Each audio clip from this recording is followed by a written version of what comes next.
মাত্র 20 টাকা খরচ করে 600 টাকার একটা সুতির জামাকে কিভাবে সুন্দর একটা ড্রেসে পরিণত করলাম, চলেন সেটাই আজকে আপনাদের সাথে শেয়ার করব। তো এখানে আমি একটা 600 টাকা সুতির ড্রেসের জন্য লেস কিনতে চলে গিয়েছিলাম লেসের দোকানে। তো এখানে আমি কালার ম্যাচিং করে নিচ্ছিলাম, যেহেতু আমি সাদা লেস দিব এই জন্য সাদা কালারের মধ্যে কিছু লেসের কালেকশন দেখতেছিলাম। এগুলো অনেক বেশি চড়া, এই জন্য আমার কাছে তেমন একটা ভালো লাগে না, আমি চাচ্ছিলাম একটু চিকনের মধ্যে। এরপর এখানে আমি প্রায় 6 গজের মতো লেস নিয়েছি।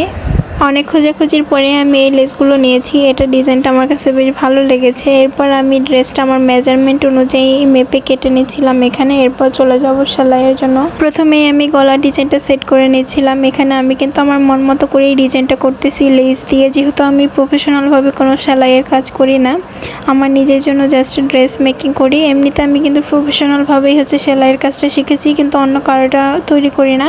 আমার যখন যে ডিজাইনটা ভালো লাগে নিজের জন্য তৈরি করে পরি এবং আমার আম্মুকে বানাই দিই, এই আর কি। আর বর্তমানে সবাই দেখি লেস দিয়ে তারপর জামা তৈরি করে পরতেছে, মানে মনে হচ্ছে যেন একটা ট্রেন্ডিংয়ের মতো হয়ে গিয়েছে। আর এই যে লেস দিয়ে জামা তৈরি, এগুলো কিন্তু অনেক আগের মানে চল ছিল যে তারা মানে যে কোনো ড্রেসেই লেস ব্যবহার করতো। হ্যাঁ, এখন দেখতেছি ঘুরে ফিরে সেই মানুষ পুরোনো দিনেই ফিরে যাচ্ছে। এখন বর্তমানে সবাই মানে ড্রেস সুতি কাপড় কিনে তারপর ওইটার সাথে কালার ম্যাচিং করে বিভিন্ন স্টাইলের লেস দিয়ে তারপর ড্রেসগুলো মেকিং করতেছে। তো এখানে আমি এক এক করে সবগুলো সেলাই করে নিচ্ছিলাম। এখানে জামাটার নিচের প্যানেলের দিকেও লেসটা বসিয়ে দিয়েছি। এরপর সালোয়ারের নিচের অংশটা সেলাই করে নিচ্ছি। সালোয়ারেও লেস দেওয়া হবে। এখানে আমি সবটাতেই সাদা লেস ব্যবহার করেছি। ড্রেসটা আসলে রেডি করার পর এতটা বেশি সুন্দর লাগতেছিল, আমি নিজেই অবাক হয়ে গিয়েছি। আজ এই পর্যন্ত, এটার ফাইনাল লুক নেক্সট ভিডিওতে দেখাই দিব।